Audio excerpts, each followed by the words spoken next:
Nice. Now we're rolling. This is another episode. Do it.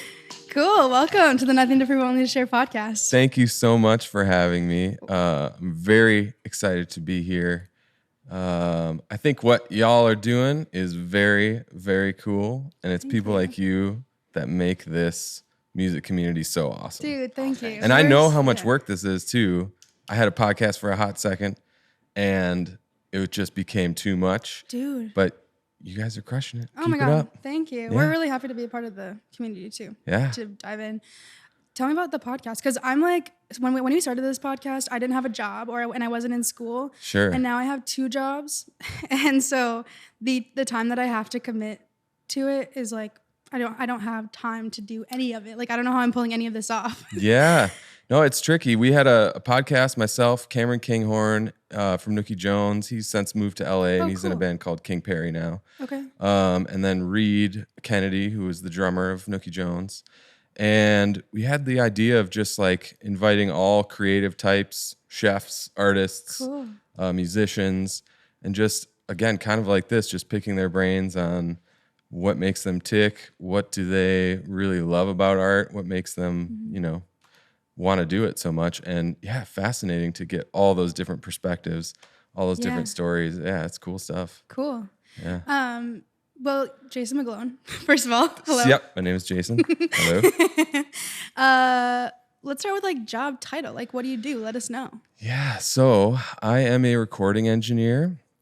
I am a mix engineer. I teach at Hamlin University.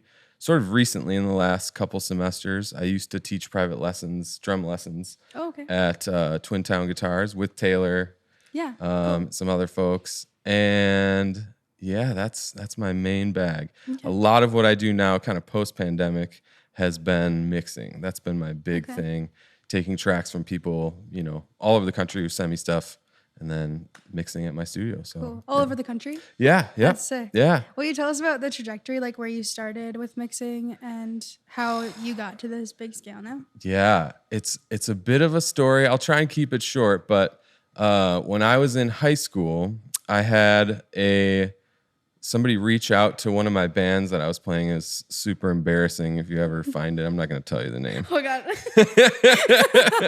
But reached out and said, "Hey, would your band like to record?" And we were like, "Okay, that sounds great," And that was my first experience of being in a studio and seeing how music was made.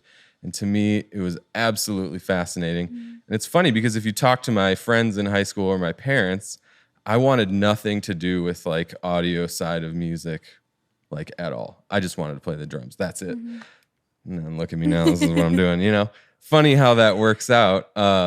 It's kind of a separate conversation too. But so doing some of that, that kind of exposed me to all of that. And I knew that I wanted to go to school for music, specifically contemporary music, which there are only a few schools in the United States that do that. I'm originally from the Detroit area. Oh, okay. So it was McNally Smith College of Music. It was Berkeley in Boston, and Musicians Institute in California. Those were kind of the main spots. And once I visited Minnesota, I was like, I love it here. Cool. I mean, immediately I could tell the music scene, very cool, very involved, very close-knit. And that really spoke to me. So also the price of living here is super reasonable, which Boston, not so much. California, not so much. So that was a big influencing factor as well. But once I came to McNally Smith, started doing a percussion bachelor's. And about halfway through that, I realized that I had already completed half of a music production bachelor's as well. So I ended up doing 2 bachelor's degrees there, one in percussion, one in music production. And that kind of opened my whole world to going to different studios in Minneapolis, checking out what was around, which we have amazing facilities. I mean, it's crazy. And that's kind of the short of how that all happened. Yeah. Cool. That's so cool that you went to McNally. I toured that place when I was like a sophomore in high school. Yes. And awesome. I loved it. We had so much fun. Like the intro like to the little tour was like a live concert, and I was 15 and I was like, You're like, yeah, this is it. Yeah. dude, that's great. So you mentioned like you kind of shifted from drums as the focus to Yeah, audio. Do you wanna? that happened kind of organically in that I just needed to figure out how to record all the bands I was playing in. And so I just was like, well, I should figure out, how to do this on the cheap DIY, and that kind of sent me down a rabbit hole of figuring out how to mic drums, how to produce vocals, how to produce music in general. And I just fell in love with it. I mean, helping people realize their vision is like what I live for, truly. And like, when somebody's like, I want my keyboard to sound like a dragon, and I'm like, I want to figure out what you mean by that. You know what I mean? Like that to me that's it. That's cool, man. Yeah. I think that's huge in an audio engineer, like trying to really understand a musician's vision. It's hard, I think, for some to like share or let go, or like Totally. it's tough. That's cool that's a part of it that you love, because I think that's like the biggest. That's probably why you're so successful, because you get it, or you do your best to understand who you're working with. Exactly. I remember being there. I remember trying to convey how I felt about how I wanted things to sound, and it's not easy. And we're sort of faced with so many options these days, especially with plugins and different things, that it's just can be totally overwhelming. Where do I start with all this? And YouTube is cool kind of for that information, but it's great to have a mentor. And that's part of what led me to Hamlin through Jeff, was really taking that role seriously and being like, I want to help people do this and make it easy for them, Sweet. Do you want to talk a little bit about teaching? Sure. Yeah. So I'm teaching a recording techniques class, a mixing class, and a live sound class. And it's open to all people. If you don't even have to be a Hamlin student. We do even have some grant money available for people who can't afford that kind of thing. So definitely reach out if you want to learn some stuff. Well, yeah. So I was a Hamlin student. Yeah. And was doing the music production program. I didn't finish because like that ended up being the only thing that I wanted to do, or like all of my, like the history classes and the math classes and everything. It wasn't for me anymore. I know that feeling. Yep. So yeah, do you have any more info on like how non-students can take your classes? I would say reach out to myself or Jeff Bailey, and we'll get it taken care of. Yeah, that'd be dope. Sweet. Yep. What are you working on right now? Oh my gosh, lots of cool stuff. Doing a new record with Taylor Donsky. Cool. Who will be here shortly, I think. Right tomorrow. Yep. That's been so much fun, and we wanted to keep it kind of comfy and loose, so we did a lot of tracking at his house. And that's been really fun. I'm currently mixing a project I recorded 2 years ago with this guy named Joey Aries. And he used to sing with David Bowie back in the day. Cool. And he was kind of a original New York drag queen. Okay. Fascinating human being. Cool. I mean, just what a wild character, awesome stories. And we did 20 days at Pachyderm.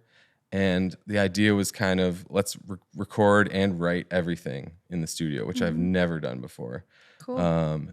Which I wish I could do more, but budgets permitting, it's tough to do, But some of my favorite records from the 70s, like those were all recorded that way. They just go to the studio, record for a month. You get that immediate feedback when you record something and you listen back and you're like, oh, I know what to do now. Yeah. Even to this day, like I'll play drums on something and I'll listen to my take. I'm like, oh, it's too much, Yeah. Even knowing that, like I still struggle with that all the time. So having that immediate feedback of listening is so important when you're creating art, just like visual artists, stepping back from your painting and saying, okay, what's going on here? Oh, I could change this, right? Really important to get some perspective for sure. Right on. Yeah. Do you still, so you do play drums still on tracks? Yeah. Cool. Yep. Talk about it. It's mostly for close friends and people who, if their budget isn't permitting to hire somebody who's a little more expensive or whatever it is. But I just run next door to the Hideaway. My mix room is right next door. Oh, okay, cool. So I can just run next door, track stuff, and Sweet. Yep. Cool. I may have heard, and maybe I was misinformed, but are you going out on the road with Stokely? To be determined. Okay. Yeah. Okay. Yep. How are you, how did that even become a maybe? Well, I've known Brandon Commodore for a long time, and he's Stokely's, I believe, musical director. I think that's the term, and then drummer as well. And I started a sample company a long time ago that kind of never got finished for a number of reasons. But I had called Brandon and L.A. Buckner. Do you know L.A.? Mm-hmm. Oh, you got to have him on the podcast too. L.A.'s awesome. Cool. And another drummer, Michael Baker, who was Whitney Houston's drummer for maybe 20 some years. And the idea was to get a lot of samples together for people to purchase and a lot of loop-based grooves. And my whole thing, in music production, is when you're time stretching a groove, it gets kind of weird, sounds a little strange. But I wanted drummers to play at small BPM increments because their feel changes, the way they play, ghost notes changes, all that stuff. So that was the idea. It ended up just being way too much. You're like, oh, I have made 10,000 files and now I need to name them all. Yeah. Uh-oh. So it ended up just being a lot of work. Subsequently, I just have a lot of drum samples and loops now, which is helpful. Totally. And, obviously gave them to the artists who did that project to do in their own productions and stuff like that. But so that's how I met Brandon. And I mixed 6 tracks on Stokely's last record. Okay, cool. And so that's kind of how I met Stokely and hanging out in the studio and mixing. And boy, I learned a lot from him as well. Just his attention to detail is shocking. Incredible. Cool. Yeah. I love that. Mm-hmm. Sweet. Do you want to talk about, Aurelio brought up a question. The lessons learned the hard way Yeah, question. tell us lessons learned the hard way. I think I want to incorporate that in every episode. Yeah, that's a good one. I think even that drum sample example is a really good lesson learned the hard way of, my question was, well, why don't people release more samples in their libraries? Why is it always 10 snare drums and 3 bass drums? Turns out it's a ton of work. That's why, And if you're going to sit there and do it 40 hours a week and maybe you don't have any return on your investment, that's tricky to do, right? Mm-hmm. But what it did teach me is to just make stuff as much as possible, just be creating things. And that's really how you learn, is through failure and through messing it up. I can't tell you how many mixes I've made that I'm just that is hot trash. Right? And I listen to it now, even a year ago, of mixes I did a year ago, I'm I wouldn't do that anymore, but that is a good marker of improvement, that you are getting better and you are challenging yourself. And so things like that, failed businesses, whatever it is, are really important for you growth-wise. Yeah. So I welcome all those opportunities to mess up. I think that's the good stuff in life. Yeah. Yeah. When did you go to McNally? How long have you been doing this professionally? Let's see. I graduated in 2011. Okay. So, a little over 10 years. I was kind of doing some studio work even when I was at school at a studio called Essential Sessions in St. Paul. Okay. And that's kind of that history. Mm-hmm. Yeah, so a while. Can you talk about the growth of, because you're super fucking busy now, right? Yeah, I stay. I stay pretty busy. Yep, yeah. The growth part of that, I think, if I had any advice for anyone, I would say get out to the venues and just hang and meet people and build relationships is the biggest thing. I mean, we were talking off camera before this that is the name of the game in any art-centered business is you got to just get to know people, be a good hang, really love people, show them love, like that is such a huge part of this. And for myself, fully transparent in like what I do when I mix. So if I have somebody come in to hang during a mix, I'm telling them exactly what I'm doing the whole time. There's no secrets about like, oh, this is what I do, I'm not going to tell anybody. Actually, that doesn't work out in the long run. Like if you share information, it comes back tenfold in the end. People will call you and say, thank you for showing me this, and hey, can you actually work on this now? And it just all comes around. So that's part of my big thing is just sharing as much as possible with people. I love that take. We talked about this with Sammy last week, like the community over competition. I think love that. When we're trying to make money off of art too, like it comes to a point where we want to like, we don't want to show anybody else what's going on for the sake of like, it's hard to be quote unquote successful as a creative. But yeah, I love that take. Yeah, I think, there's never a downside of being transparent and showing somebody what you know. And I think a big part of my growth as well has been just learning what my weaknesses are and then identifying those and then calling somebody who can do that. Yeah. And I don't have maybe the time to sit down and dedicate, 10 hours a week to learning something. Well, I'm going to call somebody who I know that can do that. And that's been a big part of just getting things done faster is who's an expert at that. Totally. It's not me, so I'm going to call somebody else. Yeah. Right? Yeah, absolutely. I love how close-knit the music community is. It's very best. Cool. And, like with all the people that we've had on, I'm still learning. And part of the podcast too is like a little bit of a self-discovery thing too, where I'm like trying to figure out my take on all of it. It seems like everybody in the community that I've interacted with is so like, let me help you. Like, let me show you something. Let me, I think that's so magical. And it might be like Minneapolis, Twin Cities, like it might be a thing. I think you're right. Like we're in the right spot. Yeah, for that you get a little energy. bit of that Midwest love and it's so great.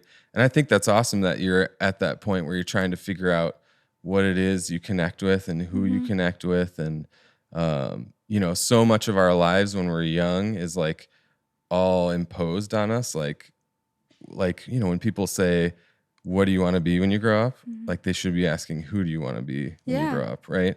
Like that's the important thing, not necessarily what you do. It's good to have identity and like, this is what I do, but more and more, especially post-pandemic, I'm just thinking about who I want to be to people and trying not to just totally define myself as I'm a mix engineer. That's what I do. But I want to just help people out in this business, as much as possible. Absolutely. Yeah. Yeah. I think our connection to people is what makes it all. Yep. Good. Oh, I love that. Absolutely. Put that on a plaque. Right? Literally. Like gold frame. It's everything. Really I mean, nice. truly, it is everything. Is how do we collaborate together? How do we make something new and exciting? And even like Taylor's doing that songwriter rounds thing. I just think that's the coolest idea ever to create a space for people that they feel like open and can share their music. Totally. That's a brave thing to do. Even what you're doing with this podcast, like I know the stress of that. You wake up, you're like, all right, another podcast today. Like here we go. Yes. And you want it to go well, and you want that takes a lot of bravery. So kudos to you. Thank you. Everyone who makes art, I'm just in awe. I'm like, this is incredible. Yeah. Dude, I'm like going through it as far as the podcast goes. Everything you said to me today has made me feel so good. It's been really tough. Like we just started this season and it is so much work. I do enjoy it so much. And like, as much as there is that anxious, like, oh shit, there's a podcast episode today. Like there's also so much excitement and like, woohoo. Yep. But yeah, man, it's a lot. Thank you for your words. Absolutely. Yeah. And especially like the video editing and dude, I mean, there should be one person doing scheduling. There should be one person doing this. There should be one person communicating with the guests. There should be one person editing the Instagram content. There should be one person making the website. Like, dude, it's like 17 fucking jobs. It is. But the important thing about what you just said is that you are both wearing the hats of many people. Mm-hmm. And so you're going to figure out where your true skills are. Yeah. And you're going to pursue that further. You're going to be like, actually, I'm really good at these interviews. Like, that's what I want to do, or whatever it is. And then again, what are your weaknesses? Well, hire somebody else to do that when it becomes a thing that you can start sharing with others. And yeah, I think it's great. Cool. You're on a great journey right now. You don't even know it. What's the time? You got 10 minutes. 10 minutes. Okay. You know, dude, you're just so well spoken that like you haven't wavered at all. You're very more direct. You're very direct. Throw on a few more ums. No, throw on a few more ums. Right. We can copy and paste those in. Right? Yeah, we'll sample them. Sick. Put a phaser on them, make them sound funny.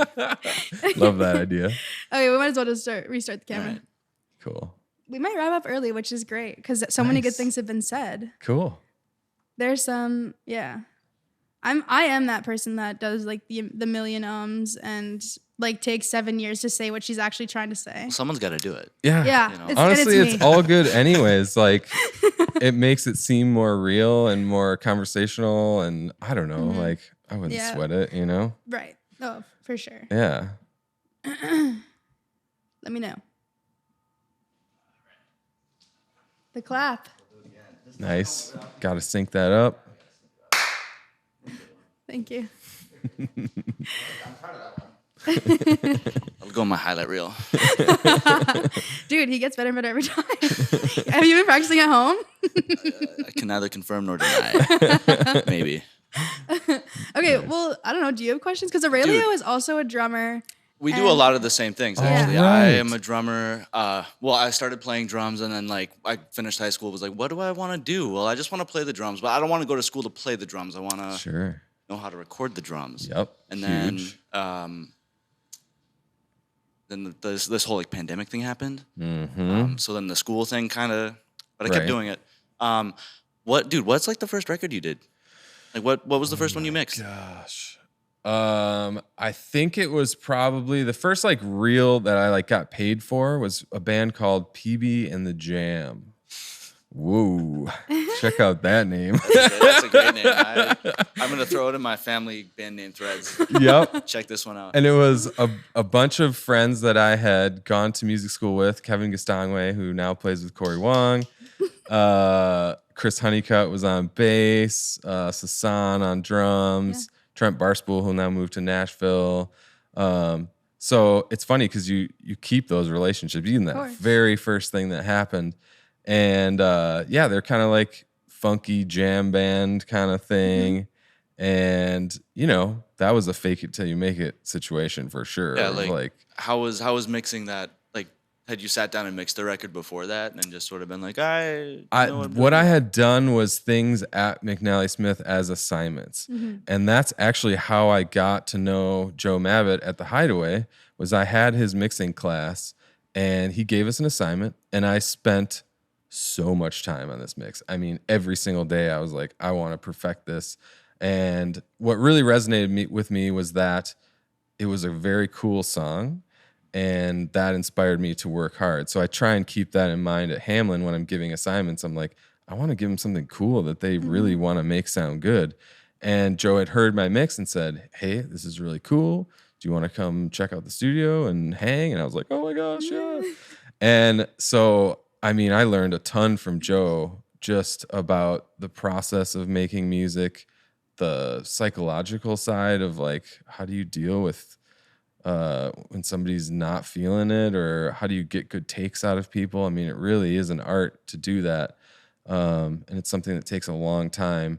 And it helps if you are an artist because you can kind of sympathize with how that feels being in that moment. It's really tough.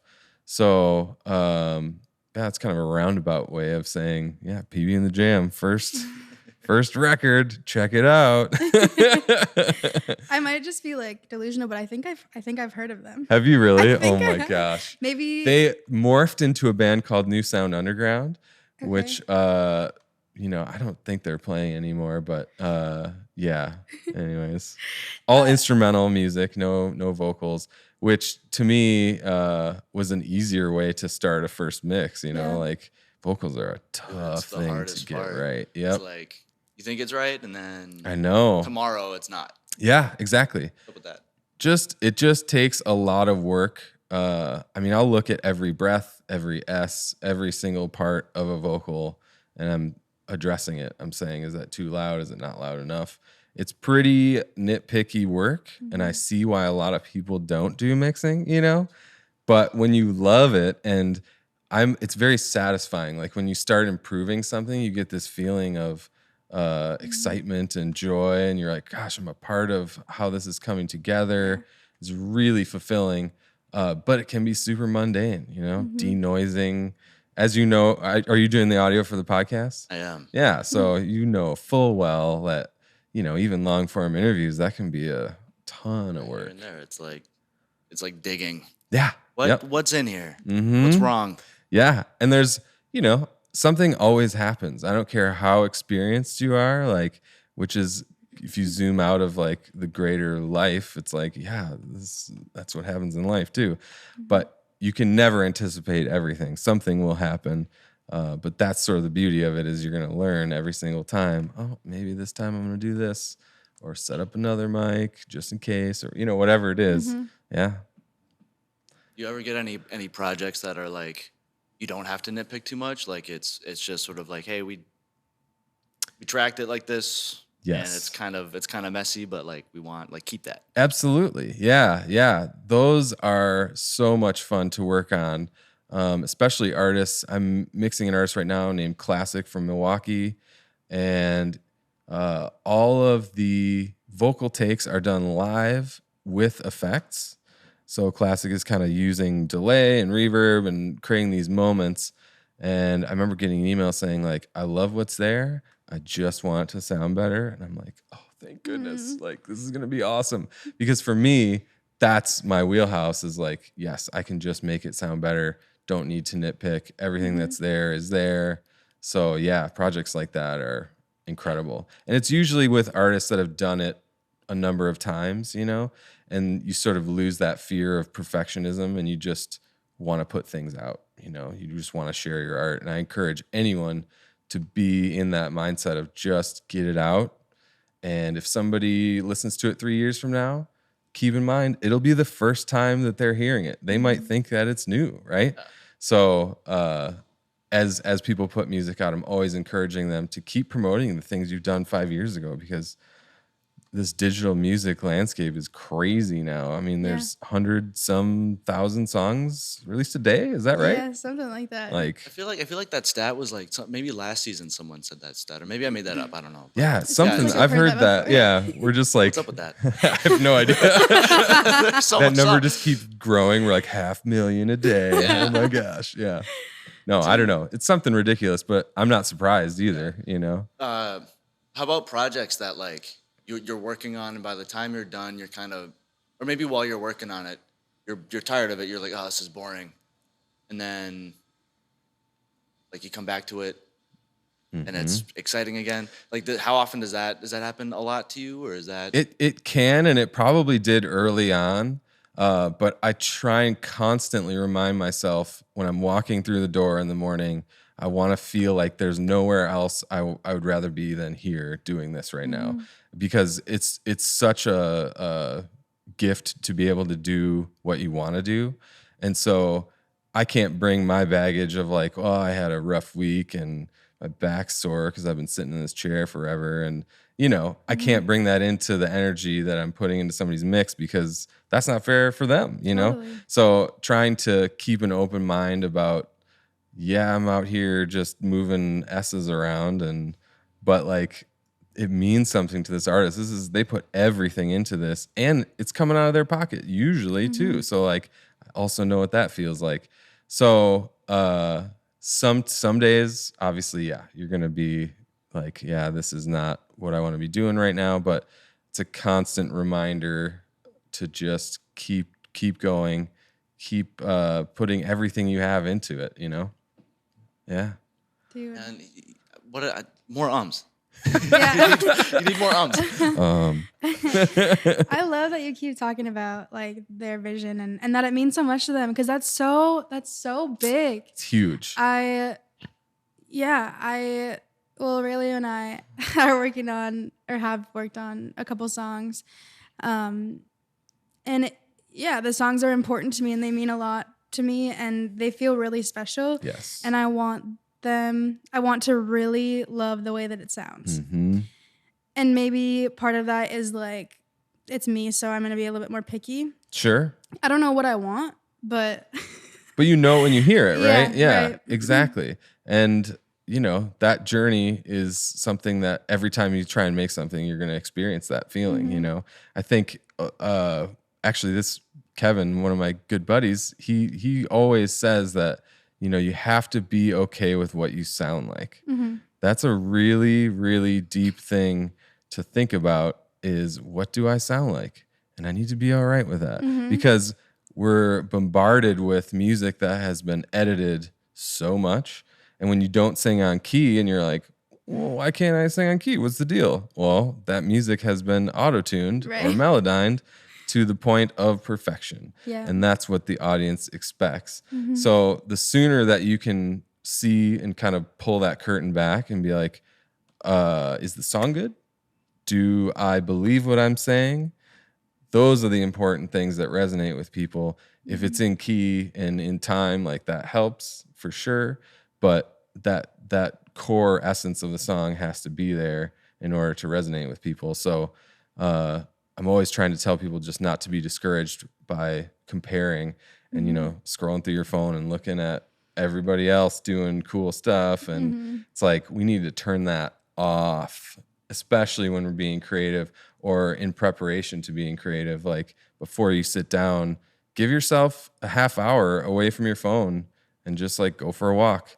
I mean, I always say that, you know, people who have writer's block or whatever it is, it's an input and an output game.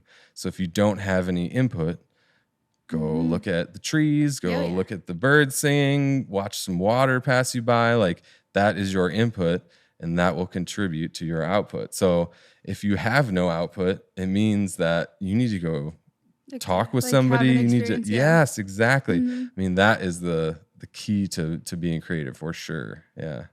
Love that. I wish someone had told me about accepting how you sound and not what you want to sound like 3 years ago. I remember when I was like 3 years ago when I was teaching myself how to record in my mom's basement. We were like a 3-piece band live. I'm like, why don't we sound like Capitol Records? I'm trying to mix. Why does this sound like shit? And then finally there was one day where I'm like, well, we're in my mom's basement.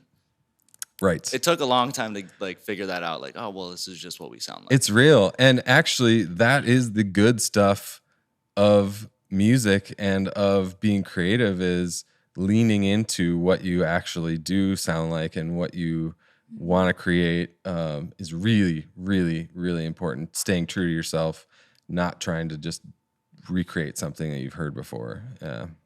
New. Yeah. Yeah. Or like, you know, it's funny, your influences when you're a kid, when you're a young kid, like I was into pop punk, I was into emo, like that was a big part of my upbringing. And honestly, I'm like, yeah, whatever. I love that. Yeah. I love that. I love that people still love that too. Yeah. And I'm not ashamed of any sort of musical influence that has shaped me over the years, because then I'm going to bring some interesting perspective to any project that happens, regardless of, was it cool or not? Like, whatever, you know, like if it spoke to you and the lyrics were like, oh, so angsty, like, you know, it's great. I made it. It's cool. I made it. Yep. Yeah. It's cool. I know it. Exactly. Time to wrap up. 12. You're at 12:50 right now. So you got like 17 minutes. Okay. Nice. Do you want to tell us how you define success? Have you thought about this since? You know, I didn't. I saw that text and I was like, I'm just going to try and answer it candidly. Good for you. I don't know. It means different things to everybody. And I think when you're talking specifically about artists, if you can make $1 from making art, you are truly a success. Like, honestly. And if you make $0, you're still a success too, because you made something and you were vulnerable and you put yourself out there. That is such a success. There are so many people on this earth, and not very many of them are brave enough to make art, So to me, if you're doing what you love, that is success for sure, like 100%. And, we're constantly, I know we keep coming back to this, but you're constantly being measured by what you're seeing on social media and the media, that it's really easy to get discouraged and to think, why is my thing not getting all these likes? And it's like, well, all that stuff is bought. Like, you pay for it. That's how you get exposure. That's, the sooner you realize that too, then you're kind of opened up to just make the art you want to make. But you are a success if you're doing what you want to do. And if you're even finding a 5-minute moment in your day to do what you want to do, that's a success too, And if you're hanging out with people you love, and that's a success, I mean, it's such a big topic. Yeah. But a good reminder for everybody to just be true to yourself and do what you want to do and love the people around you. Man. What else can you say, I needed to hear that. There's like 3 golden plaques coming out. Yeah, I'm making like 17 t-shirts. I'm quoting everything you said today. Okay, so usually at the end I let people plug something, like shows, but is there any like record that you just finished that you want people to listen to, or anybody, like a buddy that you want to plug even? I just finished mixing a record with Sarah Morris. Do you know Sarah Morris? Oh yeah. Yeah, I actually listened to it. That record, wow. Sarah is incredible. All those musicians too, just top notch. Yeah, what a crazy group of humans. And check that record out. Sarah Morris, newest release. Yep, cool. It's great. Really good. Cool. Anything else from you? Ugh, thanks for coming, man. You Holy bet. shit. Yeah. This is great. Super fun. Thanks for having me. Yeah, y'all are the best. Nothing to prove.